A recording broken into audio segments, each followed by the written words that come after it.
People think that there's one piece of software called CUDA, but in fact, on top of CUDA is a whole bunch of libraries that's integrated into all different parts of the ecosystem and software and infrastructure in order to make AI possible. I've got a new one here to announce today. cuDSS, our sparse solvers, really important for CAE. This is one of the biggest things that has happened in the last year. Working with Cadence and Synopsys and Ansys and Dassault and all of the systems companies, we've now made possible just about every important EDA and CAE library to be accelerated. What's amazing is until recently, NVIDIA's been using general purpose computers running software super slowly to design accelerated computers for everybody else. And the reason for that is because we never had that software, that body of software optimized for CUDA until recently. And so now our entire industry is going to get supercharged as we move to accelerated computing. cuDF, a data frame for structured data. We now have a drop-in acceleration for Spark and drop-in acceleration for Pandas. Incredible. And then we have Warp, a library for physics that runs in a Python library for physics for CUDA. We have a big announcement there. I will save it in just a second. This is just a sampling of the libraries that make possible accelerated computing. It's not just CUDA. We're so proud of CUDA. But if not for CUDA and the fact that we have such a large installed base, none of these libraries would be useful for any of the developers who use them. For all the developers that use them, you use it because one, it's going to give you incredible speed up. It's going to give you incredible scale up. And two, because the install base of CUDA is now everywhere. It's in every cloud, it's in every data center, it's available from every computer company in the world, it's literally everywhere. And therefore, by using one of these libraries, your software, your amazing software can reach everyone. And so we've now reached the tipping point of accelerated computing. CUDA has made it possible. And all of you, this is what GTC is about, the ecosystem. All of you made this possible. And so we made a little short video for you. Thank you. To the creators, the pioneers, the builders of the future, CUDA was made for you.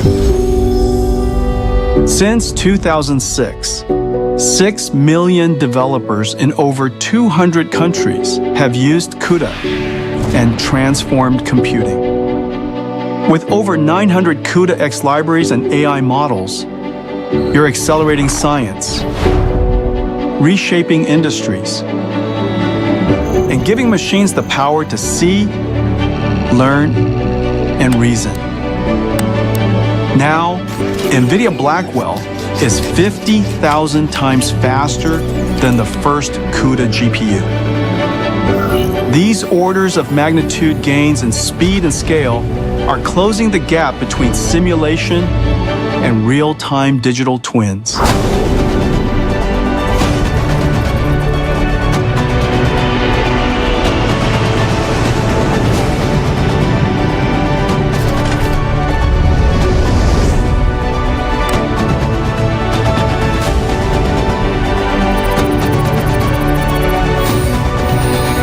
And for you, this is still just the beginning. We can't wait to see what you do next.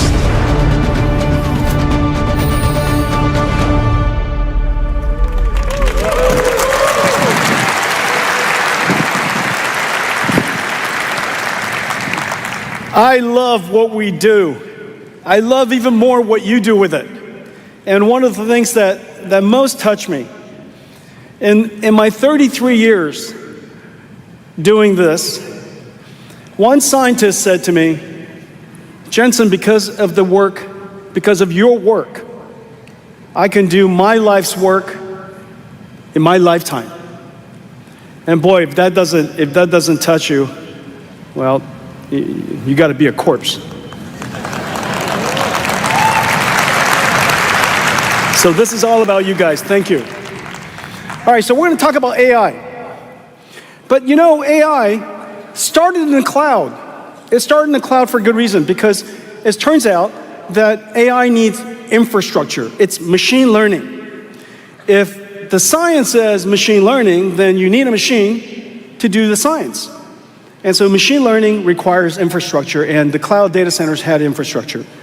They also have extraordinary computer science, extraordinary research, the perfect circumstance for AI to take off in the cloud and the CSPs. But that's not where AI is limited to. AI will go everywhere. And we're going to talk about AI in a lot of different ways. And the cloud service providers, of course, they like our leading edge technology. They like the fact that we have full stack, because accelerated computing, as you know, as I was explaining earlier, is not about the chip. It's not even just the chip in the library, the programming model. It's the chip, the programming model, and a whole bunch of software that goes on top of it. That entire stack is incredibly complex. Each one of those layers, each one of those libraries is essentially like SQL. SQL, as you know, is called in-storage computing. It was the big revolution of computation by IBM. SQL is one library, just imagine. I just showed you a whole bunch of them. And in the case of AI, there's a whole bunch more. So the stack is complicated. They also love the fact that CSPs love that NVIDIA CUDA developers are CSP customers, because in the final analysis, they're building infrastructure for the world to use. And so the rich developer ecosystem is really valued and really deeply appreciated. Well, now that we're going to take AI out to the rest of the world has different system configurations, operating environment differences, domain-specific library differences, usage differences. And so AI, as it translates to enterprise IT, as it translates to manufacturing, as it translates to robotics or self-driving cars, or even companies that are starting GPU clouds. There's a whole bunch of companies, maybe 20 of them, who started during the NVIDIA time. And what they do is just one thing. They host GPUs. They call themselves GPU clouds. And one of our great partners, CoreWeave, is in the process of going public, and we're super proud of them. And so GPU clouds, they have their own requirements. But one of the areas that I'm super excited about is edge. And today we announced today that Cisco, NVIDIA, T-Mobile, the largest telecommunications company in the world, Cerberus ODC, are going to build a full stack for radio networks here in the United States. And that's going to be the second stack. So that this current stack we're announcing today will put AI into the edge. Remember, $100 billion of the world's capital investments each year is in the radio networks and all of the data centers provisioning for communications. In the future, there is no question in my mind that's going to be accelerated computing infused with AI. AI will do a far, far better job adapting the radio signals, the massive MIMOs, to the changing environments and the traffic conditions. Of course it would. Of course we would use reinforcement learning to do that. Of course MIMO is essentially one giant radio robot. Of course it is. And so we will, of course, provide for those capabilities. Of course, AI could revolutionize communications. You know, when I call home, you don't have to say but that few words, because my wife knows where I work, what that condition's like. Conversation carries on from yesterday. She kind of remembers what I like, don't like. And oftentimes, just a few words, you communicated a whole bunch. The reason for that is because of context and human prior knowledge. Well, combining those capabilities could revolutionize communications. Look what it's doing for video processing. Look what I just described earlier in 3D graphics. And so, of course, we're going to do the same for edge. So I'm super excited about the announcement that we made today.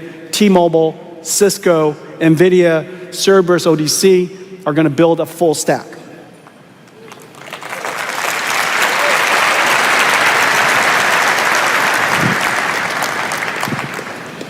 Well, AI is going to go into every industry. That's just one.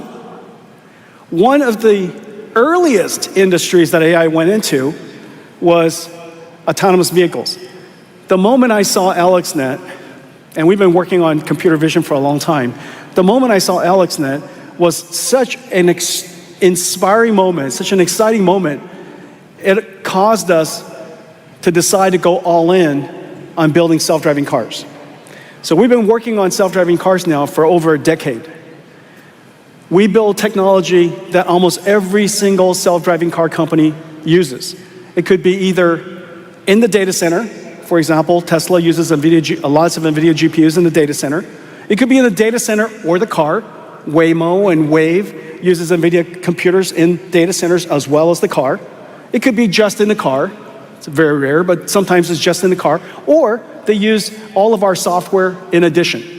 We work with the car industry however the car industry would like us to work with them. We build all three computers, the training computer, the simulation computer, and the robotics computer, the self-driving car computer, all the software stack that sits on top of it, models and algorithms, just as we do with all of the other industries that I've demonstrated. And so today, I'm super excited to announce that GM has selected NVIDIA to partner with them to build their future self-driving car fleet.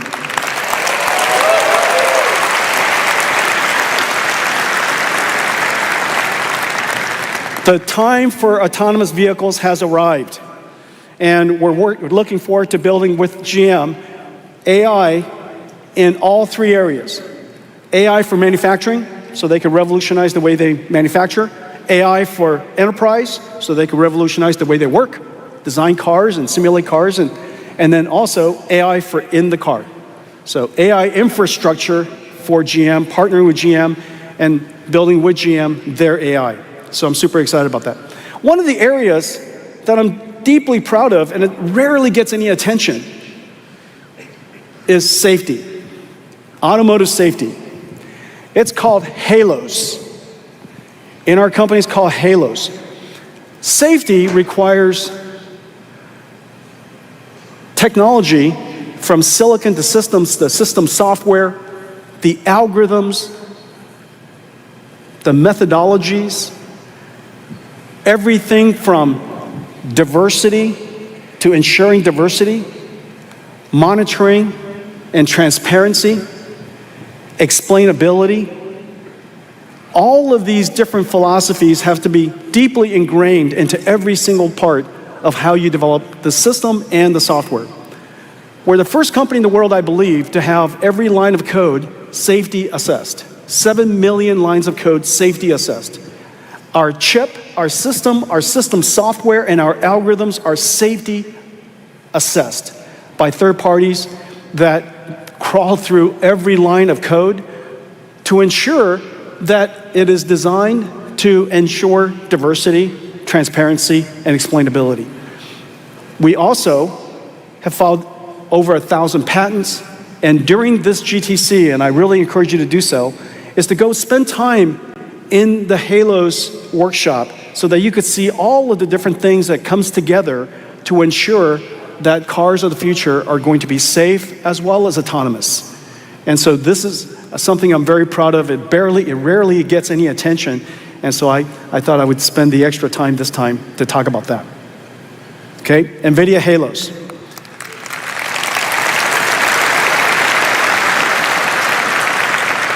All of you have seen cars drive by themselves. The Waymo robo-taxis are incredible. But we made a video to share with you some of the technology we use to solve the problems of data and training and diversity so that we could use the magic of AI to go create AI. Let's take a look.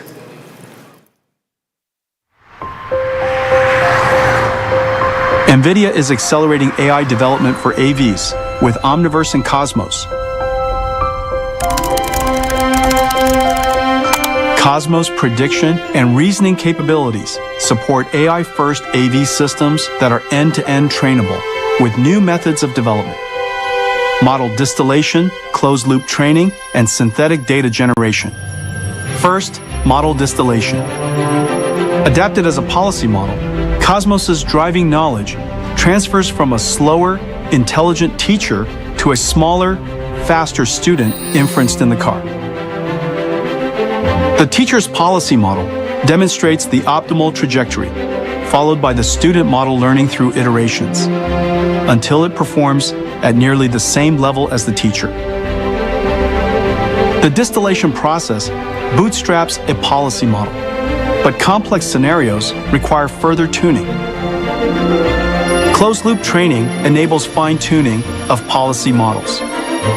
Log data is turned into 3D scenes for driving closed-loop in physics-based simulation using Omniverse neural reconstruction. Variations of these scenes are created to test a model's trajectory generation capabilities. Cosmos Behavior Evaluator can then score the generated driving behavior to measure model performance. Newly generated scenarios and their evaluation create a large dataset for closed-loop training, helping AVs navigate complex scenarios more robustly. Last, 3D synthetic data generation enhances AVs' adaptability to diverse environments. From log data, Omniverse builds detailed 4D driving environments by fusing maps and images, and generates a digital twin of the real world, including segmentation, to guide Cosmos by classifying each pixel. Cosmos then scales the training data by generating accurate and diverse scenarios, closing the sim-to-real gap. Omniverse and Cosmos enable AVs to learn, adapt, and drive intelligently, advancing safer mobility.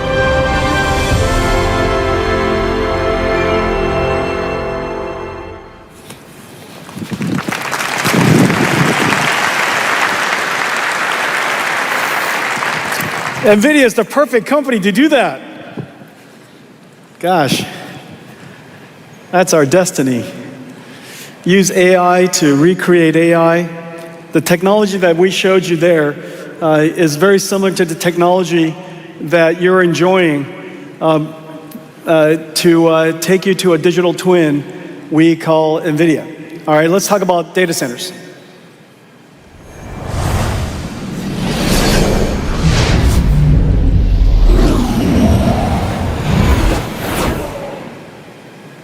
That's not bad, huh?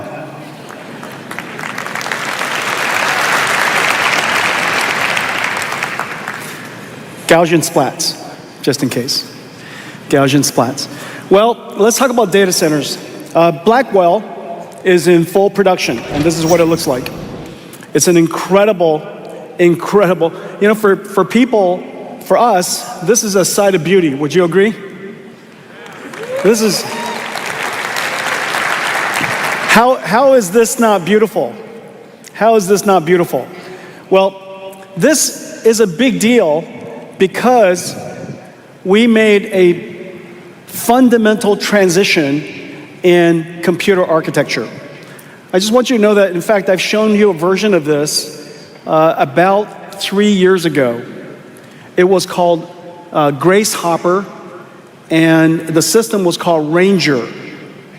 The Ranger system is about maybe about half of the width of the screen.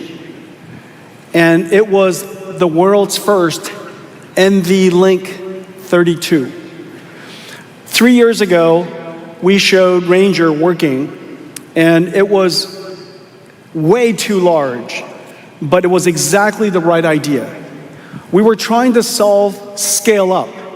Distributed computing is about using a whole lot of different computers working together to solve a very large problem. But there's no replacement for scaling up before you scale out. Both are important, but you want to scale up first before you scale out. Well, scaling up is incredibly hard. There is no simple answer for it.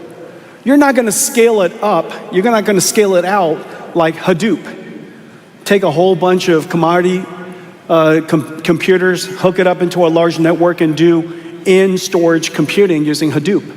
Hadoop was a revolutionary idea, as we know.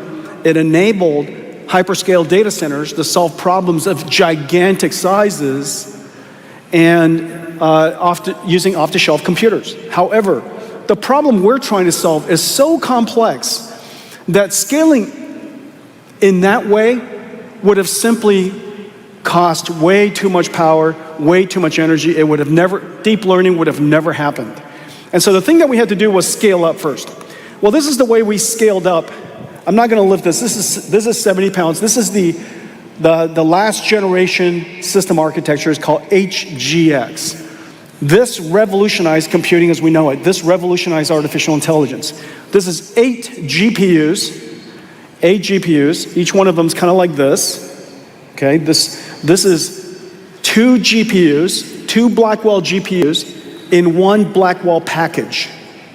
2 Blackwell GPUs in one Blackwell package. And there are 8 of these underneath this. Okay? And this connects into what we call NVLink 8.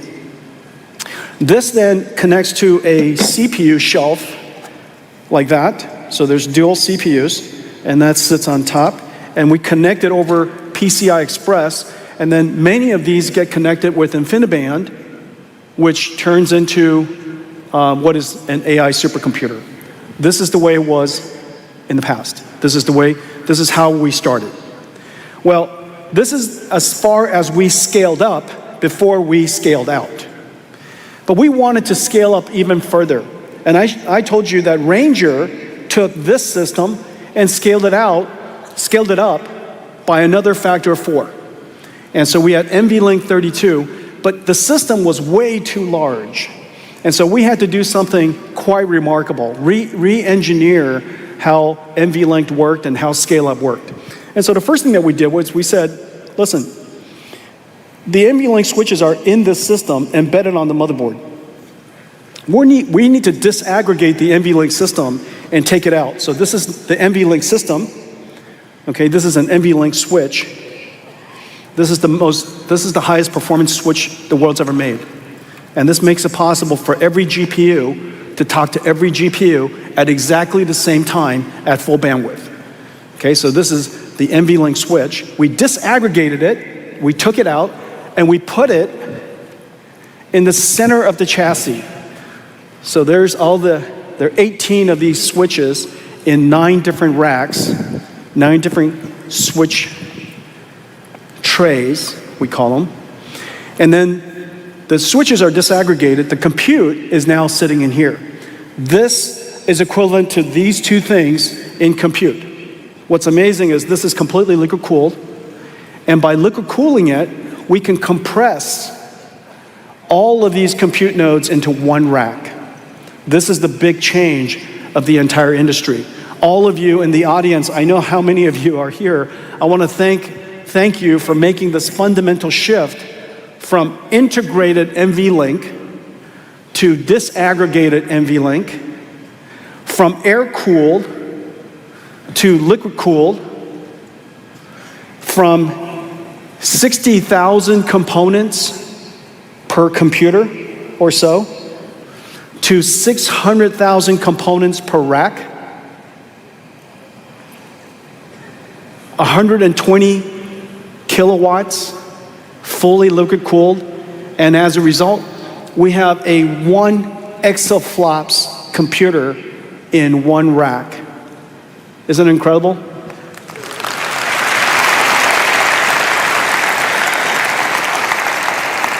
So this is the compute node. This is the compute node, okay? And then now fits in one of these. Now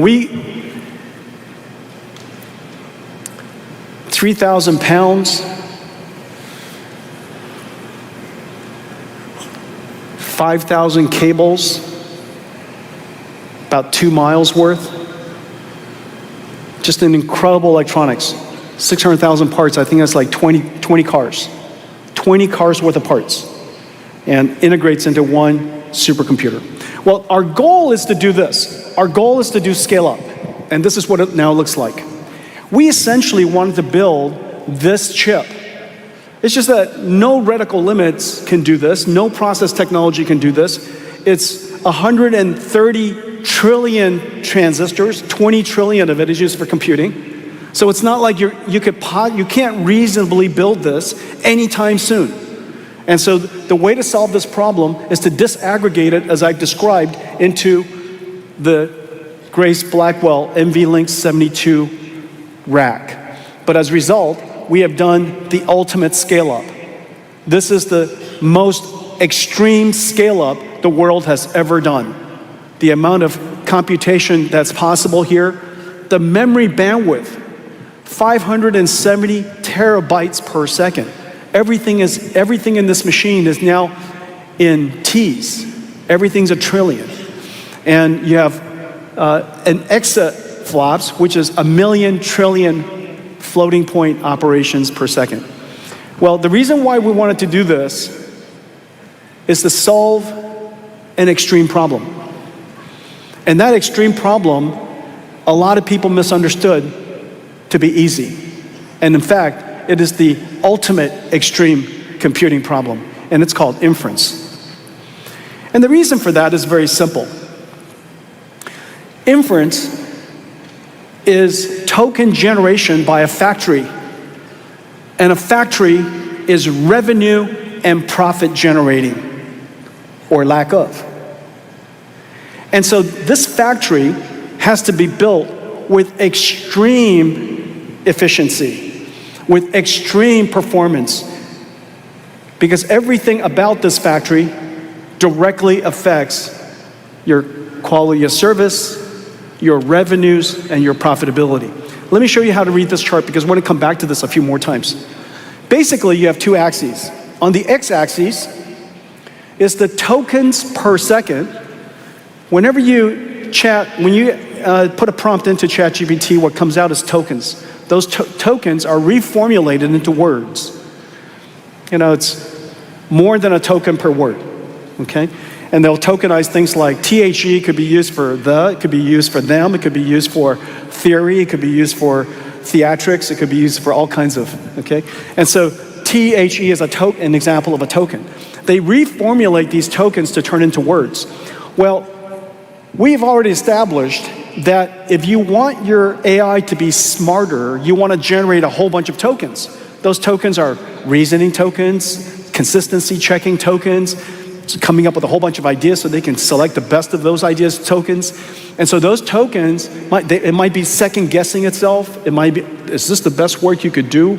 And so it talks to itself just like we talk to ourselves.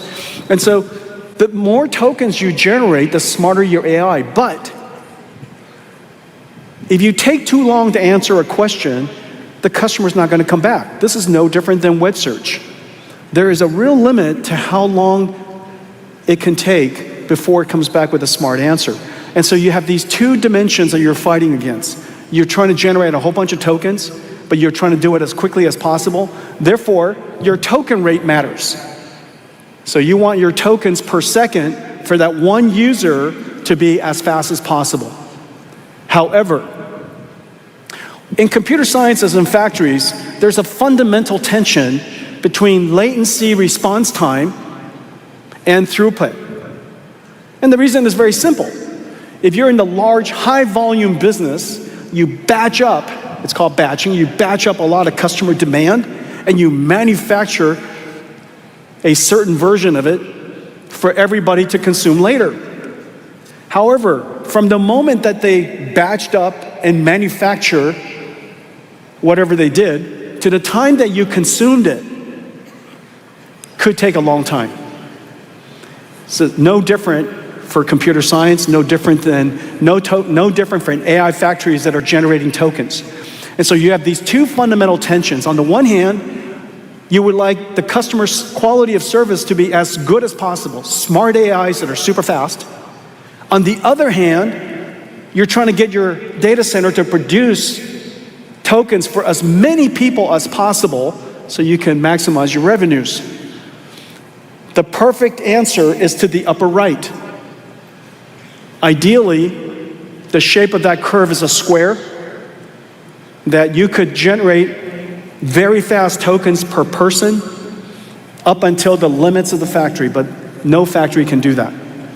And so it's probably some curve, and your goal is to maximize the area under the curve, okay, the product of X and Y, and the further you push out, more likely it means the better of a factory that you're building. Well, it turns out that in tokens per second for the whole factory and tokens per second response time, one of them requires enormous amount of computation, flops, and then the other dimension requires an enormous amount of bandwidth and flops. And so this is a very difficult problem to solve. The good answer is that you should have lots of flops and lots of bandwidth and lots of memory and lots of everything. That's the best answer to start, which is the reason why this is such a great computer.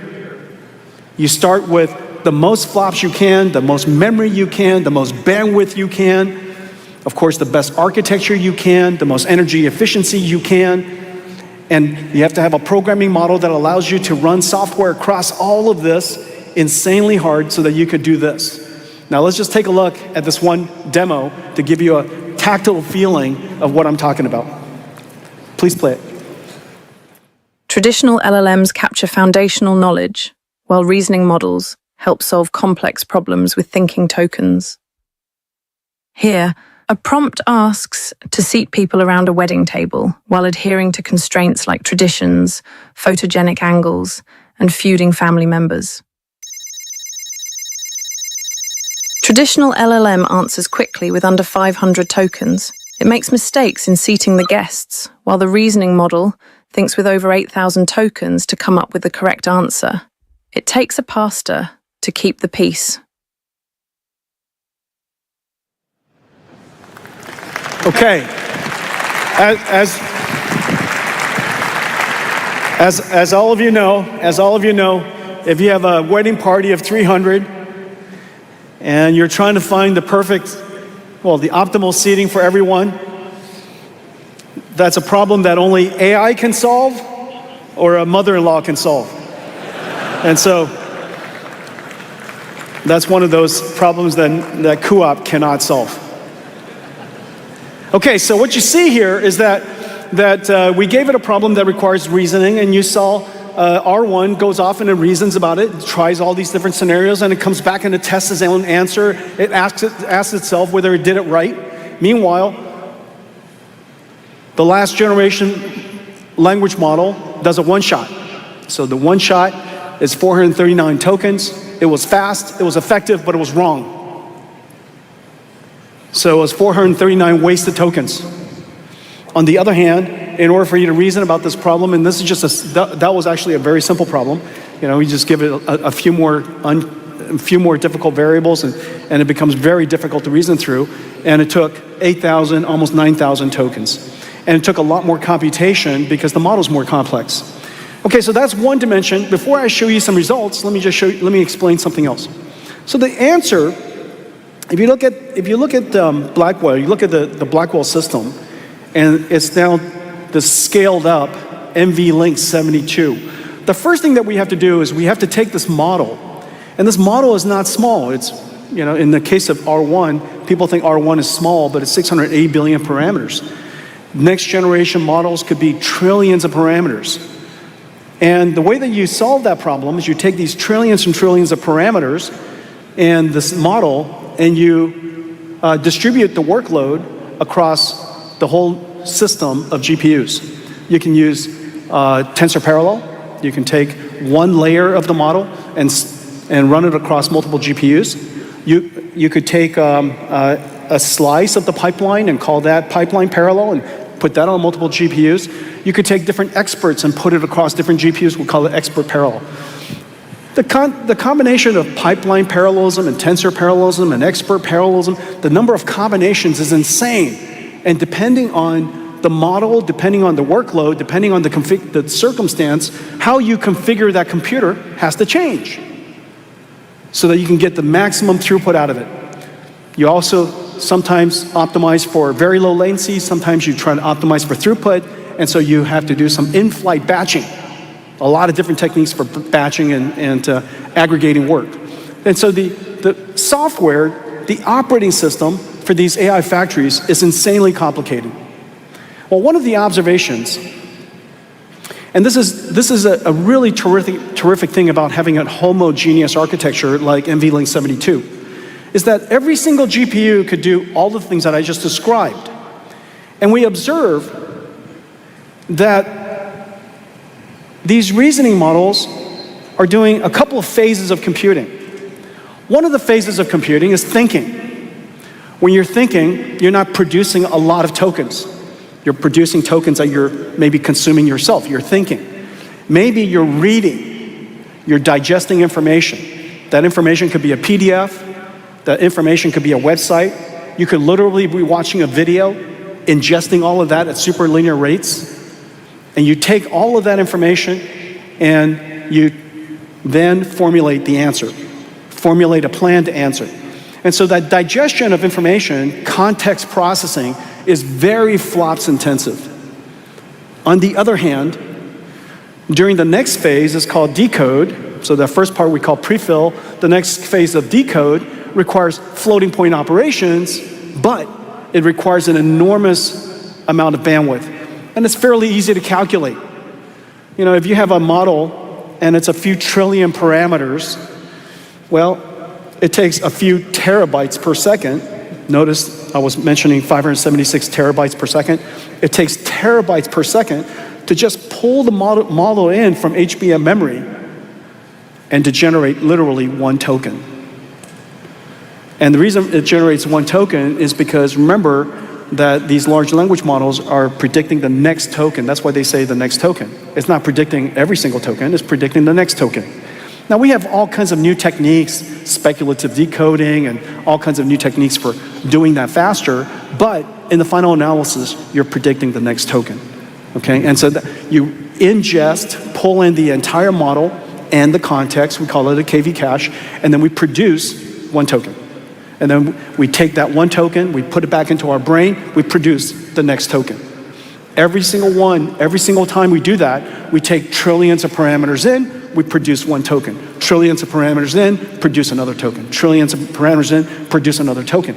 And notice that demo, we produced 8,600 tokens.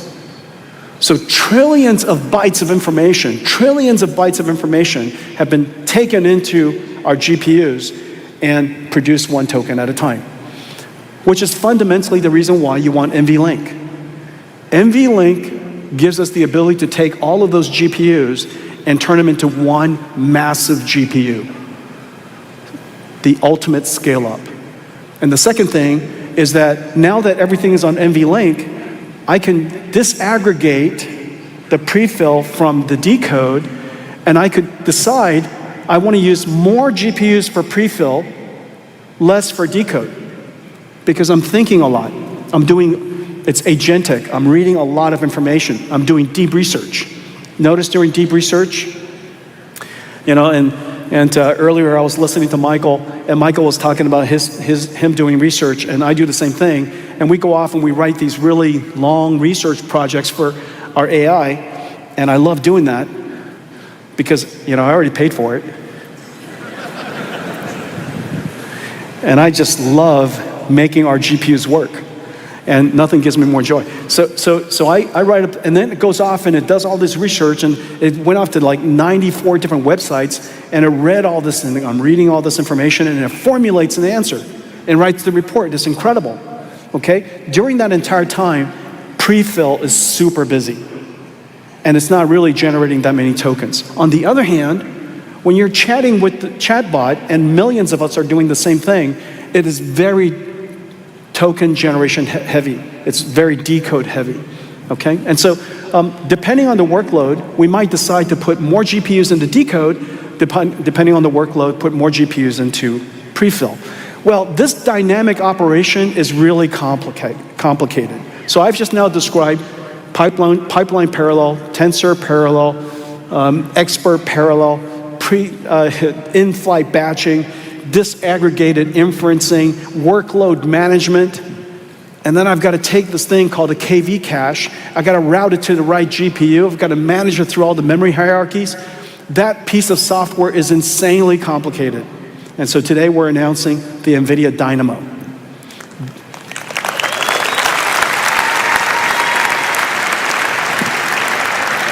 NVIDIA Dynamo does all that. It is essentially the operating system of an AI factory. Whereas in the past, in the way that we ran data centers, our operating system would be something like VMware. And we would orchestrate, and we still do, we're a big user, we would orchestrate a whole bunch of different enterprise applications running on top of our enterprise IT. But in the future, the application is not enterprise IT, it's agents. And the operating system is not something like VMware, it's something like Dynamo. And this operating system is running on top of not a data center, but on top of an AI factory. Now we call it Dynamo for a good reason. As you know, the Dynamo was the first instrument that started the last industrial revolution, the industrial revolution of energy. Water comes in, electricity comes out. It's pretty fantastic. Water comes in, you light it on fire, turn it to steam, and what comes out, this is an invisible thing that's incredibly valuable. It took another 80 years to go to alternating current, but Dynamo is where it all started. Okay, so we decided to call this operating system, this piece of software, insanely complicated software, the NVIDIA Dynamo. It's open source, and we're so happy that so many of our partners are working with us on it. And one of my favorite partners, I just love them so much because of the revolutionary work that they do, and also because Aravin's such a great guy. But Perplexity is a great partner of ours in working through this. Okay, so anyhow, really, really great.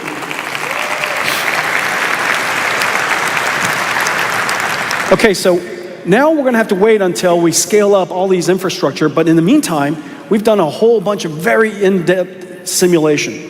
We have supercomputers doing simulation of our supercomputers, which makes sense. And I'm now gonna show you the benefit of everything that I've just said. And remember the factory diagram. On the x-axis is tokens per second throughput, in the y-axis, tokens per second throughput of the factory, and the x-axis, tokens per second of the user experience. And you want super smart AIs, and you want to produce a whole bunch of them. This is Hopper. Okay, so this is Hopper, and it can produce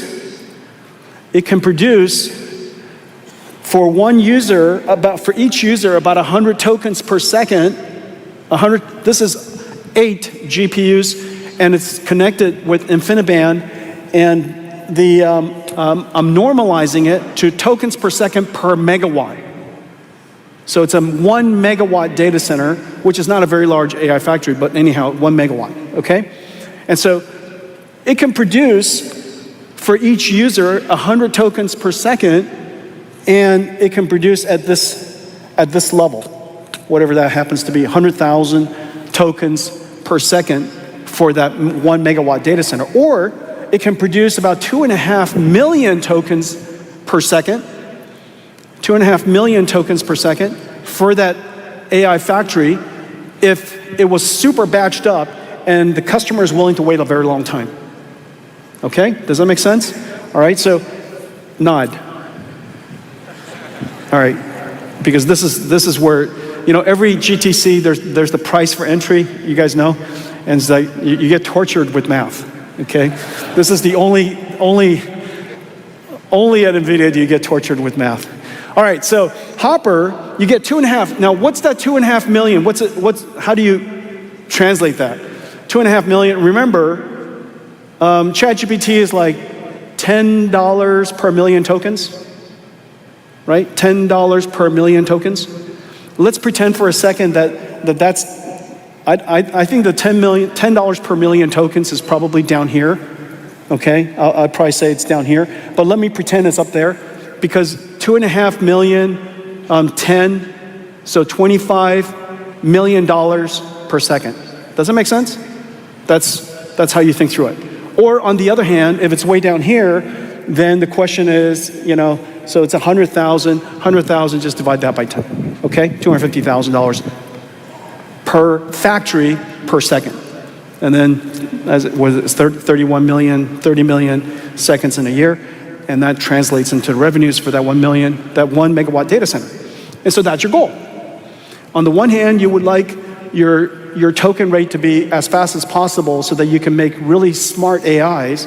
And if you have smart AIs, people pay you more money for it. On the other hand, the smarter the AI, the less you can make in volume. Very sensible trade-off. And this is the curve we're trying to bend. Now, what I'm just showing you right now is the fastest computer in the world, Hopper. It's the computer that revolutionized everything. And so how do we make that better? So the first thing that we do is we come up with Blackwell with NVLink 8. Same Blackwell, that one same compute, and that one compute node with NVLink 8 using FP8. And so Blackwell is just faster. Faster, bigger, more transistors, more everything. But we like to do more than that, and so we introduce a new precision. It's not quite as simple as 4-bit floating point, but using 4-bit floating point, we can quantize the model, use less energy to do the same.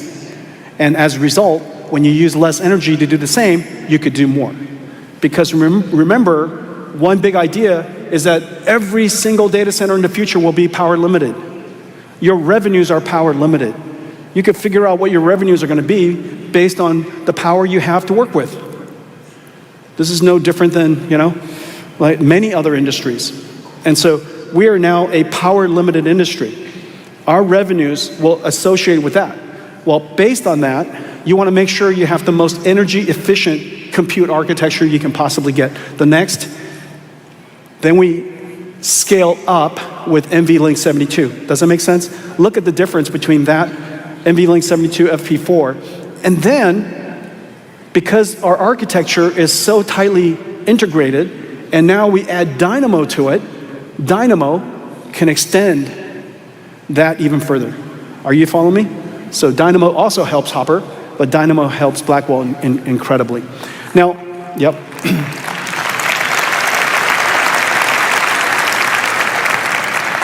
Only at GTC do you get an applause for that. And so now notice what I put, those two shiny parts, that's kind of where your max Q is. That's likely where you'll run your factory operations. You're trying to find that balance between maximum throughput and maximum quality of AI. Smartest AI, the most of it. Those two, that XY intercept is really what you're optimizing for. And that's what it looks like if you look underneath those two squares. Blackwell is way, way better than Hopper. And remember, this is not ISO chips. This is ISO power. This is ultimate Moore's Law. This is what Moore's Law was always about in the past. And now here we are, 25x in one generation as ISO power.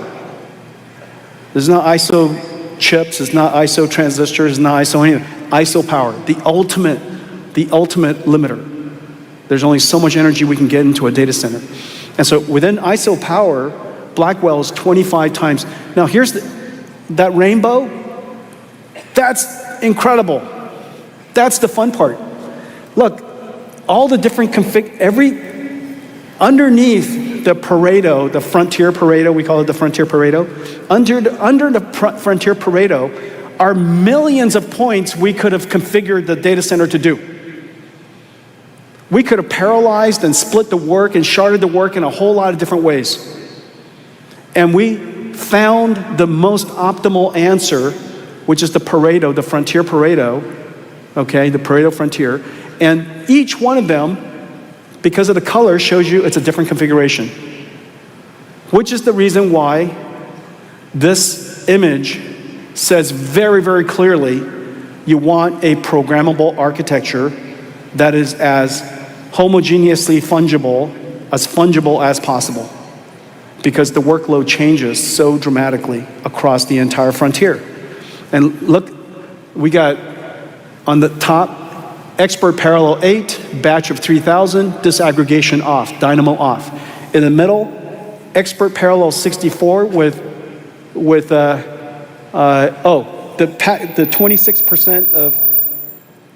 26% is used for context, so Dynamo is turned on, 26% context, the other 74% is not. Batch of 64, and expert parallel of 64 on one, expert parallel of 4 on the other. And then down here, all the way to the bottom, you got tensor parallel 16 with expert parallel 4, batch of 2, 1% context. The configuration of the computer is changing across that entire spectrum. And then this is what happens. So this is with input sequence length. This is a kind of a commodity test case. This is a test case that you can benchmark relatively easily. The input is 1,000 tokens. The output is 2,000. Notice earlier, we just showed you a demo where the output is very simply 9,000, right? 8,000, okay? And so obviously this is not representative of just that one chat. Now this one is more representative, and this is what, the goal is to build these next generation computers for next generation workloads. And so here's an example of a reasoning model. And in a reasoning model, Blackwell is 40 times the performance of Hopper. Straight up. Pretty amazing.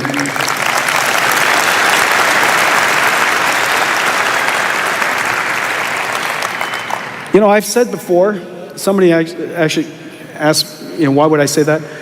But I said before that when Blackwell starts shipping in volume, you couldn't give Hoppers away. And this is what I mean. And this makes sense. If you're still looking to buy a Hopper, don't be afraid. It's okay. But I'm the chief revenue destroyer. My sales guys are going, oh no, don't say that. There are circumstances where Hopper is fine.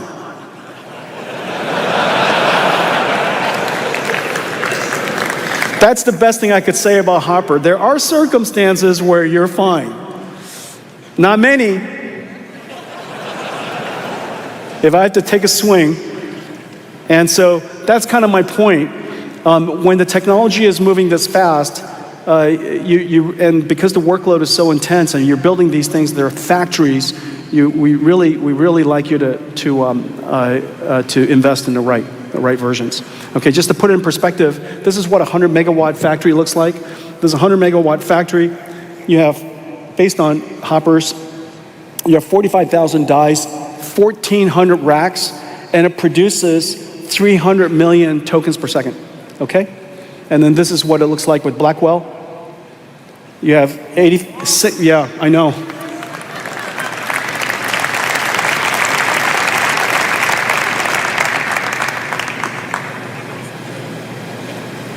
That doesn't make any sense. Okay, so we're not trying to sell you less. Okay, our sales guys are going, Jensen, you're selling them less. This is better. Okay, and so anyways, the more you buy, the more you save.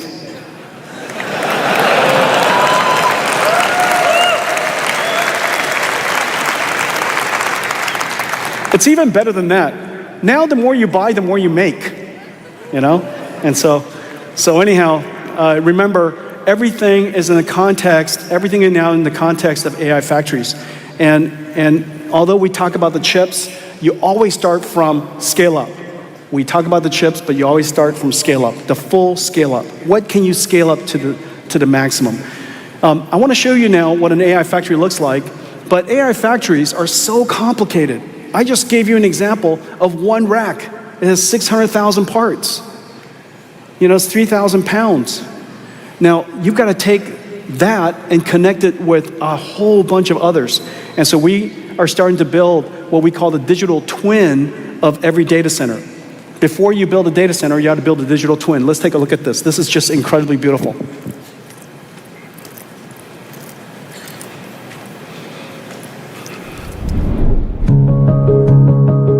The world is racing to build state-of-the-art, large-scale AI factories. Bringing up an AI gigafactory is an extraordinary feat of engineering, requiring tens of thousands of workers, from suppliers, architects, contractors, and engineers, to build, ship, and assemble nearly 5 billion components and over 200,000 miles of fiber, nearly the distance from the Earth to the Moon. The NVIDIA Omniverse blueprint for AI factory digital twins enables us to design and optimize these AI factories long before physical construction starts. Here, NVIDIA engineers used the blueprint to plan a 1 gigawatt AI factory, integrating 3D and layout data of the latest NVIDIA DGX superpods and advanced power and cooling systems from Vertiv and Schneider Electric, and optimized topology from NVIDIA Air, a framework for simulating network logic, layout, and protocols. This work is traditionally done in silos. The Omniverse blueprint lets our engineering teams work in parallel and collaboratively, letting us explore various configurations to maximizing TCO and power usage effectiveness. NVIDIA uses Cadence Reality Digital Twin, accelerated by CUDA and Omniverse libraries, to simulate air and liquid cooling systems. And Schneider Electric with ETAP, an application to simulate power block efficiency and reliability. Real-time simulation lets us iterate and run large-scale what-if scenarios in seconds versus hours. We use the digital twin to communicate instructions to the large body of teams and suppliers, reducing execution errors and accelerating time to bring up.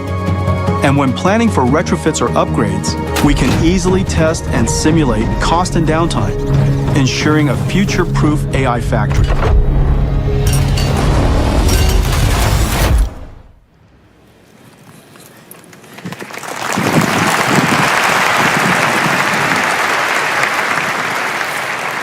This is the first time anybody who builds data centers says, oh, that's so beautiful. All right, I got a race here because turns out I got a lot to tell you. And so if I go a little too fast, it's not because I don't care about you, it's just I got a lot of information to go through. All right, so first, our roadmap. We're now in full production of Blackwell. Computer companies all over the world are ramping these incredible machines at scale. And I'm just so pleased and so grateful that all of you worked hard on transitioning into this new architecture. And now, in the second half of this year, we'll easily transition into the upgrade. So we have the Blackwell Ultra NVLink 72. It's 1.5 times more flops. It's got a new instruction for attention. It's 1.5 times more memory. All that memory is useful for things like KV cache. It's 2 times more bandwidth, okay, for networking bandwidth. And so now that we have the same architecture, we'll just kind of gracefully glide into that, and that's called Blackwell Ultra, okay? So that's coming second half of this year. Now, there's a reason why this is the only product announcement in any company where everybody's going, yeah, next. Yeah. And in fact, that's exactly the response I was hoping to get. And here's why. Look, we're building AI factories and AI infrastructure. It's going to take years of planning. This isn't like buying a laptop. This isn't discretionary spend. This is spend that we have to go plan on. And so we have to plan on having, of course, the land and the power, and we have to get our CapEx ready, and we get engineering teams, and we have to lay it out a couple, 2-3 years in advance, which is the reason why I show you our roadmap a couple, 2-3 years in advance, so that we don't surprise you in May. In another month, we're going to go to this incredible new system, and I'll show you an example in a second. And so we plan this out in multiple years. The next click, 1 year out, is named after an astronomer, and her grandkids are here. Her name is Vera Rubin. She discovered dark matter. Okay, yep.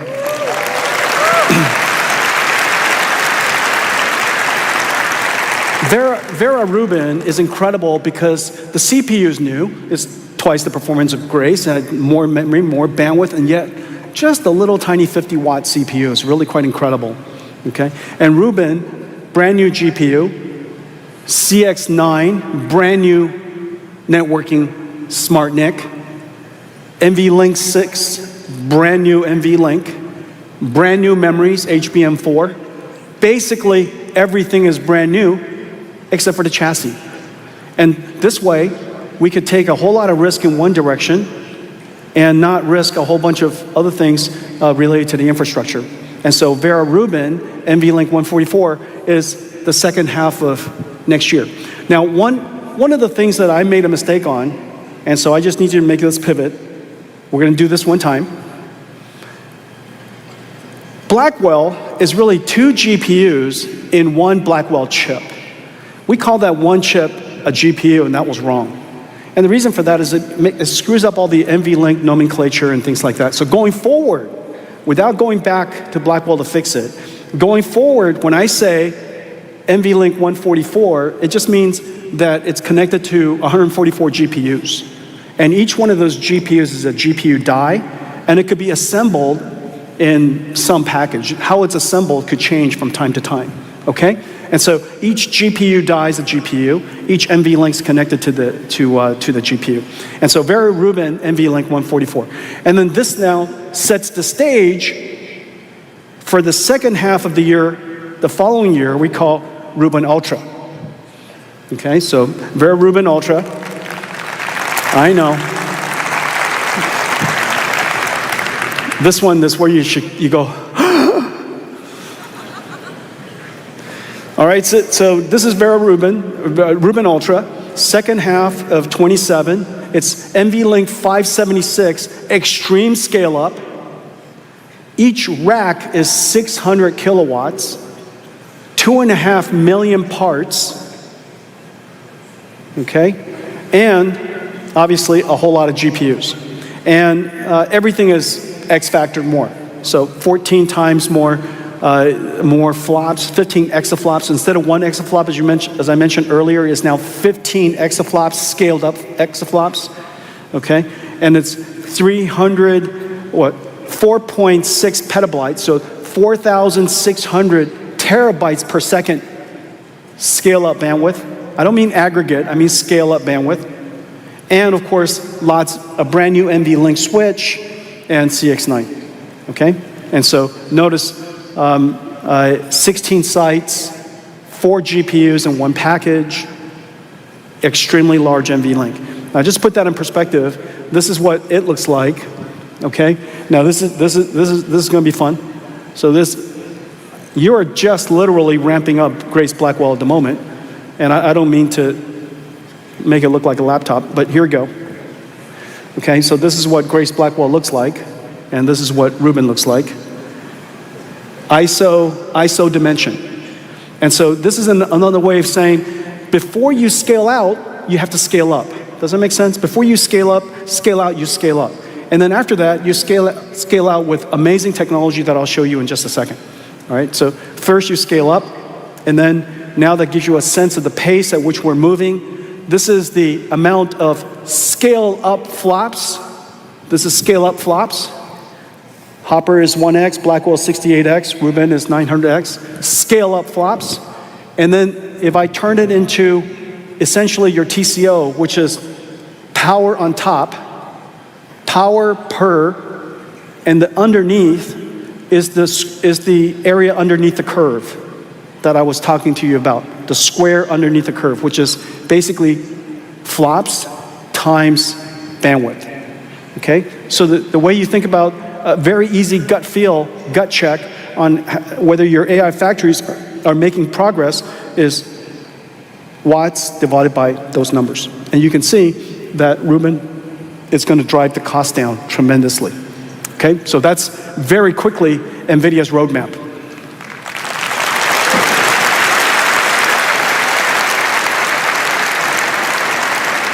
Once a year like clock ticks, once a year. Okay, how do we scale up? Well, we were preparing to scale out. That was scale up, was NVLink. Our scale out network is InfiniBand and Spectrum-X. Most were quite surprised that we came into the Ethernet world. And the reason why we decided to do Ethernet is if we could help Ethernet become like InfiniBand, have the qualities of InfiniBand, then the network itself would be a lot easier for everybody to use and manage.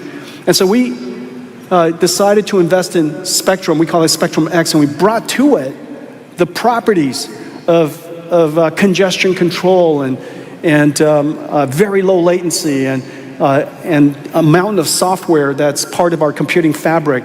And as a result, we made Spectrum-X incredibly high performant. we scaled up the largest single GPU cluster ever as one giant cluster with Spectrum-X, right? And that was Colossus. And so there are many other examples of it. Spectrum-X is unquestionably a huge home run for us. One of the areas that I'm very excited about is the largest enterprise networking company to take Spectrum-X and integrate it into their product line so that they could help the world's enterprises become AI companies.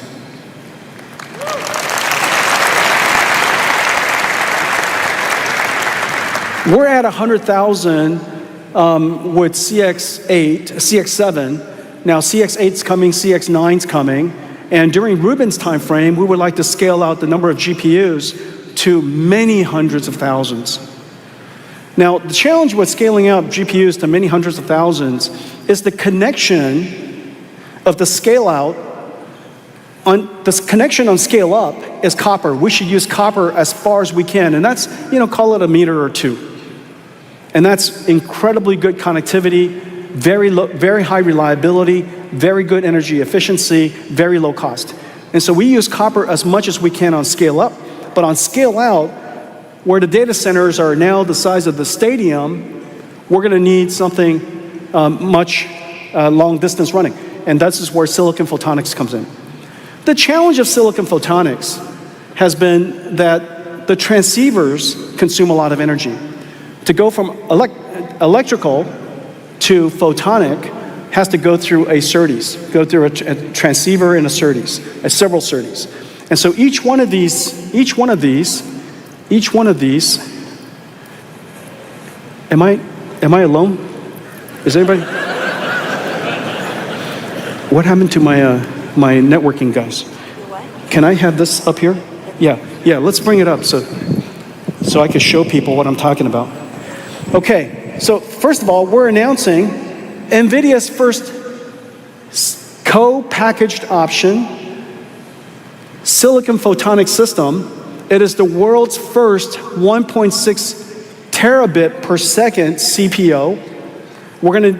It is based on a technology called micro-ring resonator modulator, and it is completely built with this incredible process technology at TSMC that we've been working with for some time. And we partnered with just a giant ecosystem of technology providers to invent what I'm about to show you. This is really crazy technology, crazy technology.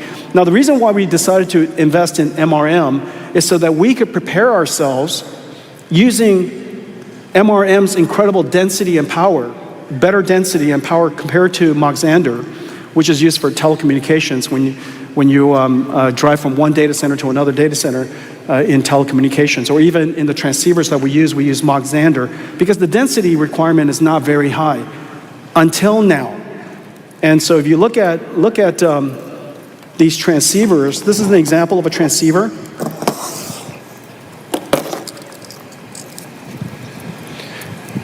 They did a very good job tangling this up for me. Oh, wow. Thank you.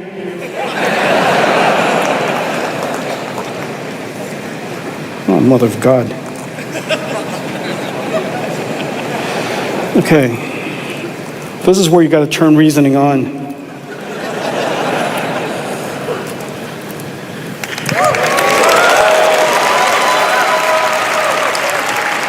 It's not as easy as you think. These are squirrely little things.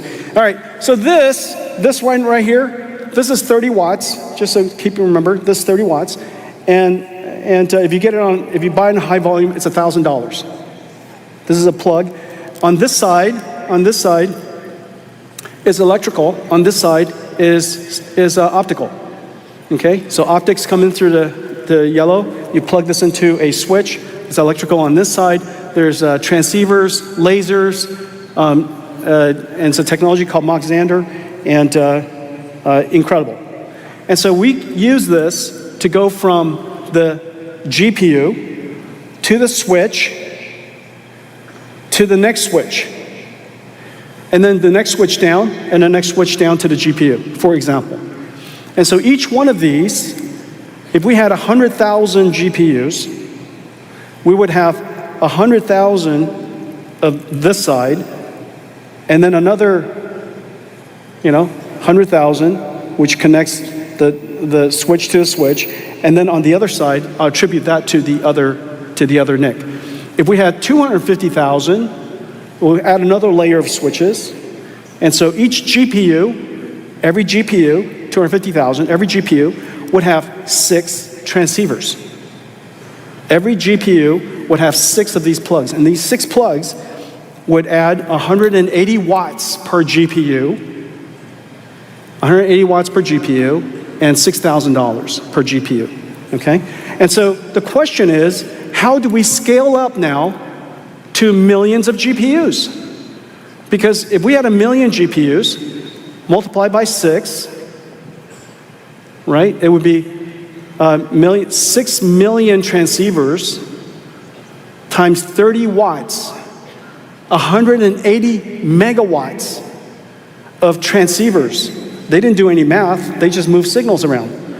And so the question is, how could we afford, and as I mentioned earlier, energy is our most important commodity. Everything is related ultimately to energy. So this is going to limit our revenues, our customers' revenues, by subtracting out 180 megawatts of power. And so this is the amazing thing that we did. We invented the world's first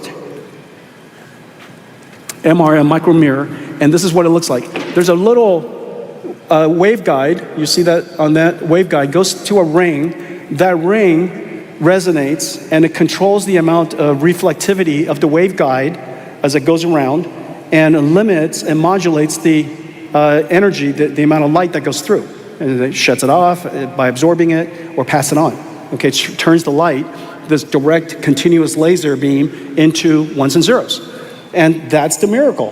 And that technology is then, that photonic IC is stacked with the electronic IC, which is then stacked with a whole bunch of micro lenses, which is stacked with this thing called fiber array. These things are all manufactured using this technology at TSMC they call it COUPE, and packaged using a 3D CoWoS technology, working with all of these technology providers, a whole bunch of them, the names I just showed you earlier, and it turns it into this incredible machine. So let's take a look at the video of it.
Just a technology marvel.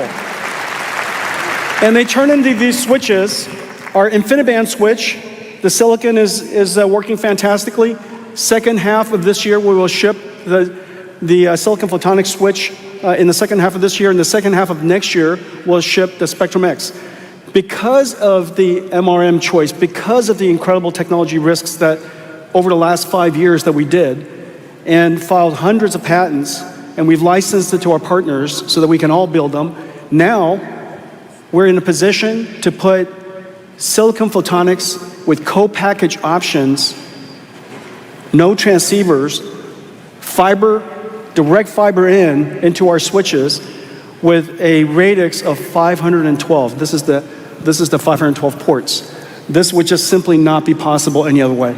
And so this now set us up to be able to scale up to these multi-100,000 GPUs and multi-million GPUs. And the benefit, just so you imagine this is incredible. In a data center, we could save tens of megawatts. Let's say 10 megawatts, well, let's say 60 megawatts. 6 megawatts is 10 Rubin Ultra racks. 6 megawatts is 10 Rubin Ultra racks, right? And 60, that's a lot. 100 Rubin Ultra racks of power that we can now deploy into Rubins. All right, so this is our roadmap. Once a year, an architecture every 2 years, a new product line every single year, X factors up, and we try to take silicon risk or networking risk or system chassis risk in pieces so that we can move the industry forward as we pursue these incredible technology. Vera Rubin, and I really appreciate the grandkids for being here. This is our opportunity to recognize her and to honor her for the incredible work that she did. Our next generation will be named after Feynman.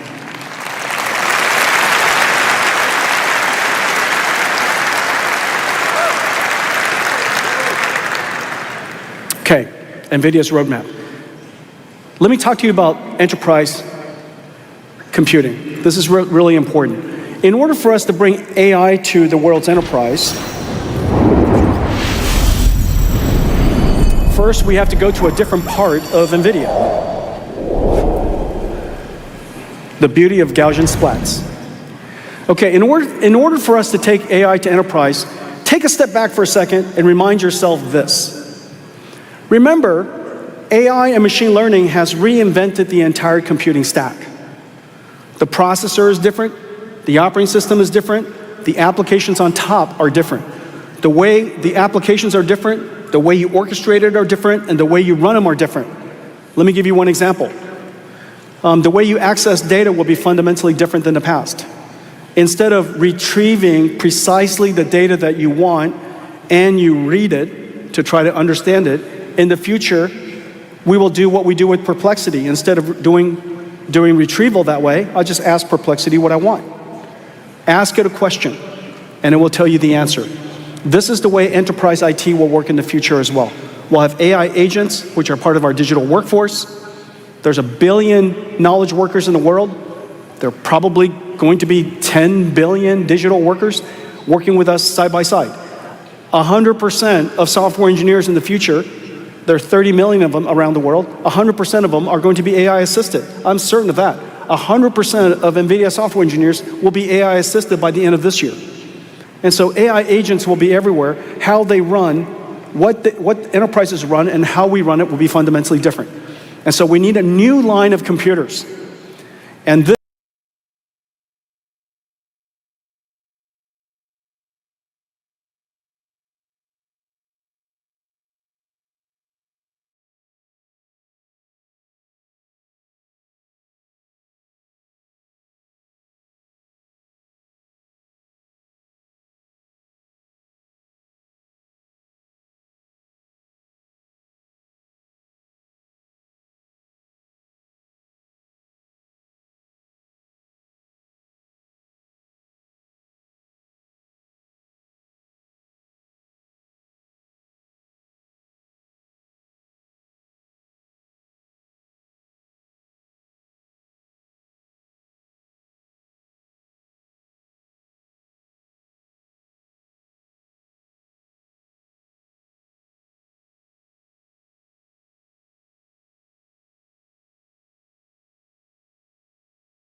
This is what a PC should look like.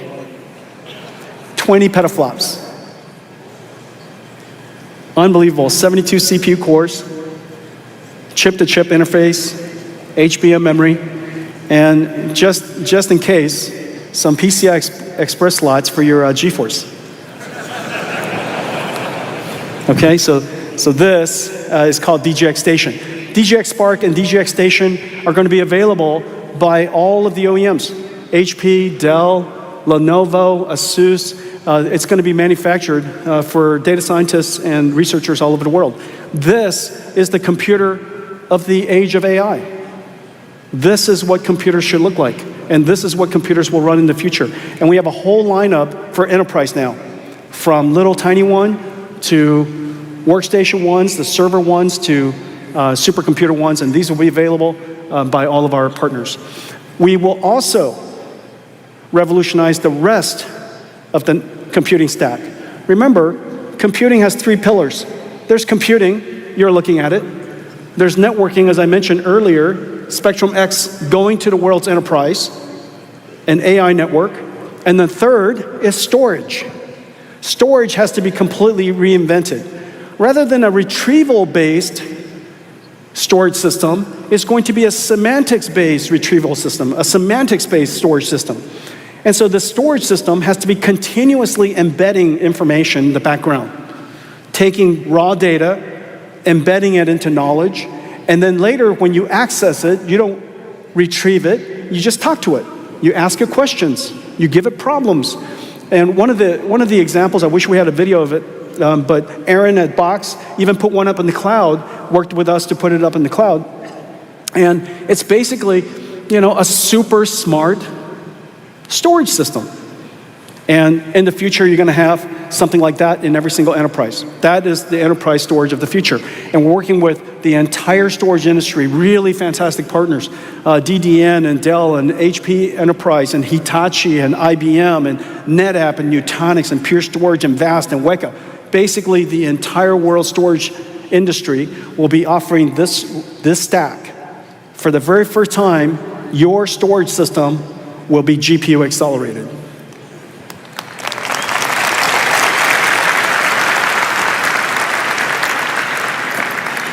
And so somebody thought I didn't have enough slides.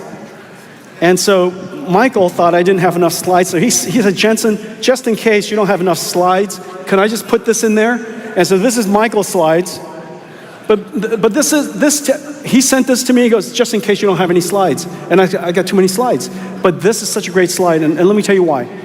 In one single slide, he's explaining that Dell is going to be offering a whole line of NVIDIA enterprise IT AI infrastructure systems and all the software that runs on top of it. Okay, so you can see that we're in the process of revolutionizing the world's enterprise. We're also announcing today this incredible model that everybody can run. And so I showed you earlier R1, a reasoning model. I showed you versus Llama 3, a non-reasoning model. And obviously R1 is much smarter. But we can do it even better than that. And we can make it possible to be enterprise ready for any company. And it's now completely open source. It's part of our system we call NIMS. And you can download it. You can run it anywhere. You can run it on DGX Spark. You can run it on DGX Station. You can run it on any of the servers that the OEMs make. You can run it in the cloud. You can integrate it into any of your agentic AI frameworks.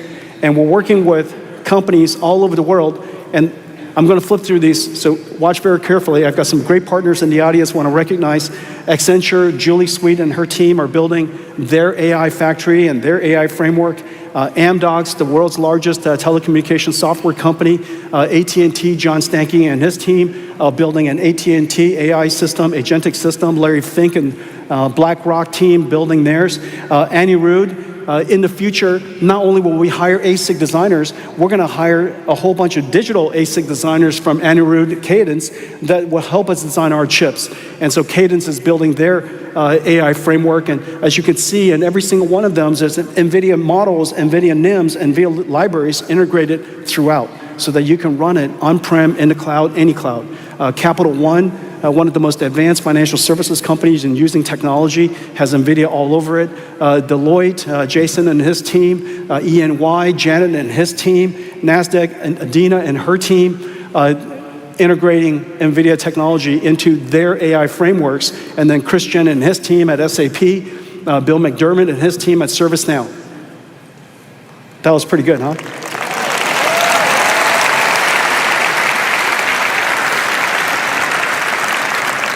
First, this is one of those keynotes where the first slide took 30 minutes, and then all the other slides took 30 minutes, all right? So next, let's go somewhere else. Let's go talk about robotics, shall we? Let's talk about robots. Well, the time has come for robots. Robots have the benefit of being able to interact with the physical world and do things that otherwise digital information cannot. We know very clearly that the world has severe shortage of human laborers, human workers. By the end of this decade, the world is going to be at least 50 million workers short. We'd be more than delighted to pay them each $50,000 to come to work. We're probably going to have to pay robots $50,000 a year to come to work. And so this is going to be a very, very large industry. There are all kinds of robotic systems. Your infrastructure will be robotic. Billions of cameras in warehouses and factories, 10, 20 million factories around the world. Every car is already a robot, as I mentioned earlier, and then now we're building general robots. Let me show you how we're doing that.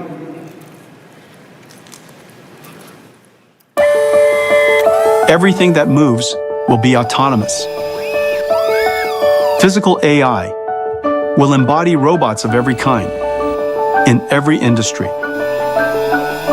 3 computers built by NVIDIA enable a continuous loop of robot AI simulation, training, testing, and real-world experience. Training robots requires huge volumes of data. Internet-scale data provides common sense and reasoning, but robots need action and control data, which is expensive to capture. With blueprints built on NVIDIA Omniverse and Cosmos, developers can generate massive amounts of diverse, synthetic data for training robot policies. First, in Omniverse, developers aggregate real-world sensor or demonstration data according to their different domains, robots, and tasks. Then use Omniverse to condition Cosmos, multiplying the original captures into large volumes of photoreal, diverse data. Developers use Isaac Lab to post-train the robot policies with the augmented dataset. And let the robots learn new skills by cloning behaviors through imitation learning, or through trial and error, with reinforcement learning AI feedback. Practicing in a lab is different than the real world. New policies need to be field-tested. Developers use Omniverse for software and hardware-in-the-loop testing, simulating the policies in a digital twin with real-world environmental dynamics, with domain randomization, physics feedback, and high-fidelity sensor simulation. Real-world operations require multiple robots to work together. Mega, an Omniverse blueprint, lets developers test fleets of post-trained policies at scale. Here, Foxconn tests heterogeneous robots in a virtual NVIDIA Blackwell production facility. As the robot brains execute their missions, they perceive the results of their actions through sensor simulation, then plan their next action. Mega lets developers test many robot policies, enabling the robots to work as a system, whether for spatial reasoning, navigation, mobility, or dexterity. Amazing things are born in simulation. Today, we're introducing NVIDIA Isaac GR00T N1.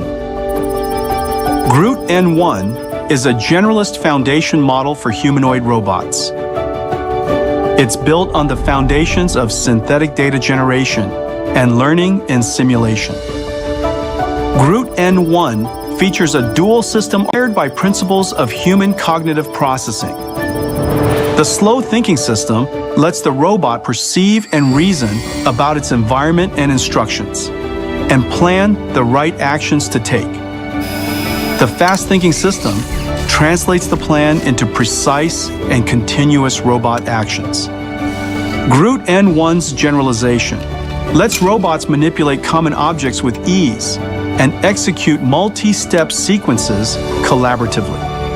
And with this entire pipeline of synthetic data generation and robot learning, humanoid robot developers can post-train GR00T N1 across multiple embodiments and tasks across many environments.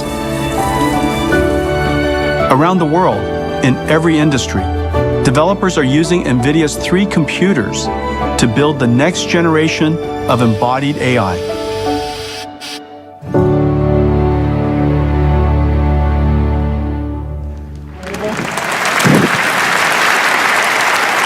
Physical AI and robotics are moving so fast. Everybody pay attention to this space. This could very well likely be the largest industry of all. At its core, we have the same challenges. As I mentioned before, there are 3 that we focus on. They are rather systematic. 1, how do you solve the data problem? How, where do you create the data necessary to train the AI? 2, what's the model architecture? And then 3, what's the scaling laws? How can we scale either the data, the compute, or both so that we can make AIs smarter and smarter and smarter? How do we scale? And those fundamental problems exist in robotics as well. In robotics, we created a system called Omniverse. It's our operating system for physical AIs. You've heard me talk about Omniverse for a long time. We added 2 technologies to it. Today I'm going to show you 2 things. One of them is so that we could scale AI with generative capabilities. A generative model that understands the physical world. We call it Cosmos. Using Omniverse to condition Cosmos and using Cosmos to generate an infinite number of environments allows us to create data that is grounded, controlled by us, and yet be systematically infinite at the same time. Okay, so you see Omniverse, we used candy colors to give you an example of us controlling the robot in the scenario perfectly, and yet Cosmos can create all these virtual environments. The second thing, just as we were talking about earlier, one of the incredible scaling capabilities of language models today is reinforcement learning, verifiable rewards. The question is, what's the verifiable rewards in robotics? And as we know very well, is the laws of physics. Verifiable physics rewards. And so we need an incredible physics engine. Well, most physics engines have been designed for a variety of reasons. They could be designed because we want to use it for large machineries, or maybe we design it for virtual worlds, video games and such. But we need a physics engine that is designed for very fine-grained, rigid and soft bodies, designed for being able to train tactile feedback and fine motor skills and actuator controls. We need it to be GPU accelerated so that these virtual worlds could live in super linear time, super real time, and train these AI models incredibly fast. And we need it to be integrated harmoniously into a framework that is used by roboticists all over the world, Mujoko. And so today we're announcing something really, really special. It is a partnership of 3 companies: DeepMind, Disney Research, and NVIDIA, and we call it Newton.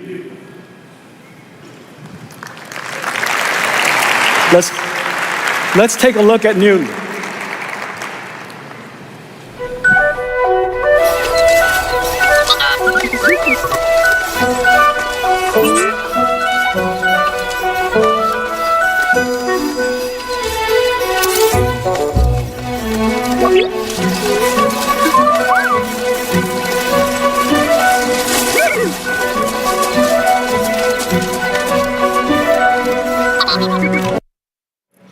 Thank you.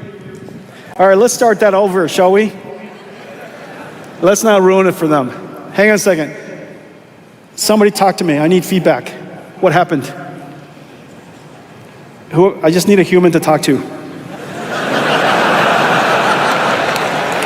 Come on, that's a good joke. Give me a human to talk to. Janine, I know it's not your fault, but talk to me. We just got 2 minutes left. I'm right here. They're re-racking it. They're re-racking it? I don't even know what that means. Okay.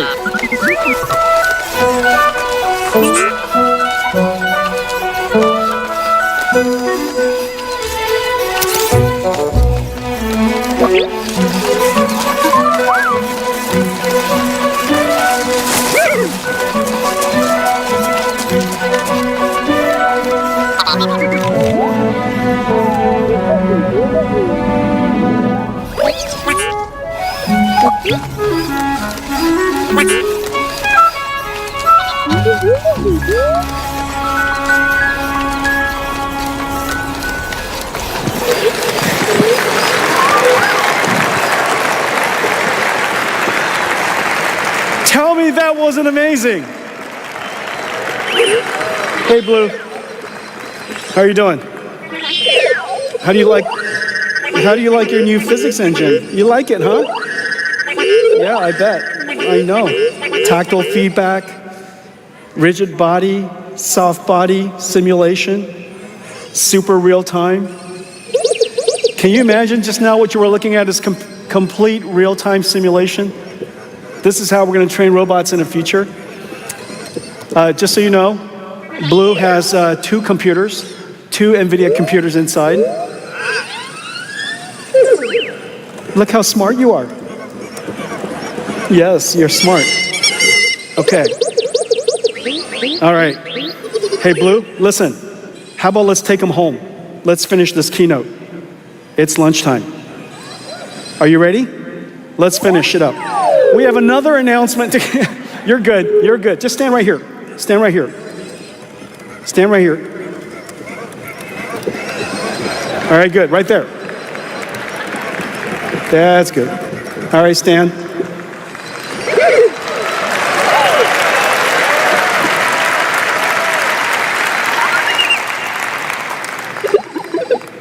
Okay, we have another amazing news. I told you the progress of our robotics has been making enormous progress.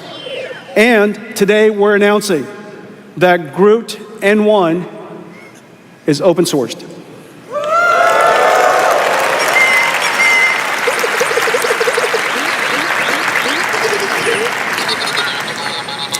I want to thank all of you to come let's wrap up. I want to thank all of you for coming to GTC. We talked about several things. One, Blackwell is in full production, and the ramp is incredible. Customer demand is incredible, and for good reason, because there's an inflection point in AI. The amount of computation we have to do in AI is so much greater as a result of reasoning AI and the training of reasoning AI systems and agentic systems. Second, Blackwell NVLink 72 with Dynamo is 40 times the performance, AI factory performance of Hopper. And inference is going to be one of the most important workloads in the next decade as we scale out AI. Third, we have an annual rhythm of roadmaps that has been laid out for you so that you could plan your AI infrastructure. And then we have 3 AI infrastructures we're building. AI infrastructure for the cloud, AI infrastructure for enterprise, and AI infrastructure for robots.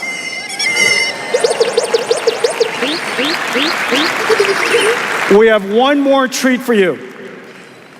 Play it.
everybody. Thank you for all the partners that made this video possible.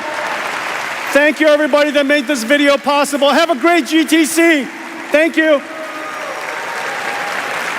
Hey, Blue. Let's go home. Good job. Good little man. Thank you. I love you too. Thank you.